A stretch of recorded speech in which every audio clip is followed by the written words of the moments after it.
Hi friends, మా ఛానల్ని subscribe చేసుకోండి. మరిన్ని అప్డేట్స్ కోసం బెల్ ఐకాన్ని క్లిక్ చేయండి. Hi friends, welcome to my channel. Get ready. Baahubali తర్వాత రాజమౌళి స్టార్ హీరోలైన రామ్ చరణ్, ఎన్టీఆర్లతో చేస్తున్న చిత్రం త్రిబుల్ ఆర్.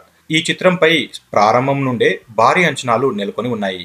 ఇక ఆ అంచనాలకు తగ్గట్లే ఈ సినిమాకు ప్రీ రిలీజ్ బిజినెస్ కూడా భారీ స్థాయిలో జరిగే అవకాశాలు ఉన్నట్లుగా ట్రేడ్ పండితులు అంచనా వేస్తున్నారు. తాజాగా ట్రేడ్ వర్గాల సమాచారం ప్రకారం త్రిబుల్ ఆర్ ఓవర్సీస్ రైట్స్ 75 కోట్ల దాకా దానయ్య ఆశిస్తున్నట్లుగా సమాచారం. ఇందులో జపాన్, చైనా కలపలేదట. మామూలుగా చూస్తే ఇది చాలా భారీ మొత్తం. కానీ రాజమౌళి బ్రాండ్తో పాటు రామ్ చరణ్, ఎన్టీఆర్లు కూడా తోడయ్యారు కాబట్టి ఇంత భారీ డిమాండ్ ఉంది అనేసి చెప్తున్నారు. త్రిబుల్ ఆర్ షూటింగ్ ప్రస్తుతం హైదరాబాద్లోని అల్యూమినియం ఫ్యాక్టరీలో జరుగుతుంది. ఈ షెడ్యూల్లో యాక్షన్ సన్నివేశాలను చిత్రీకరిస్తున్నారు. ఇక ఇక్కడే ప్రస్తుతం ఈ చిత్రానికి సంబంధించిన మ్యూజిక్ సిట్టింగ్స్ కూడా జరుగుతున్నాయి.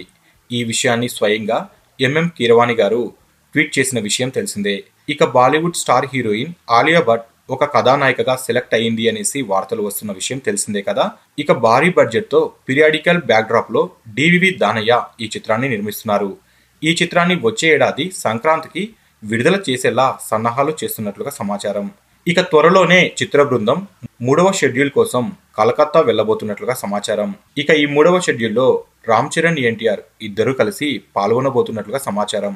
వీరి మీద కొన్ని యాక్షన్ సన్నివేశాలతో పాటు మరికొన్ని సన్నివేశాలను కూడా రాజమౌళి చిత్రీకరించబోతున్నట్లుగా సమాచారం. సో ఫ్రెండ్స్, మీకు ఈ వీడియో నచ్చితే లైక్ చేయండి, షేర్ చేయండి. మరిన్ని ఫిల్మ్ అప్డేట్స్ కోసం మన ఛానల్ని తప్పకుండా సబ్స్క్రైబ్ చేసుకోండి.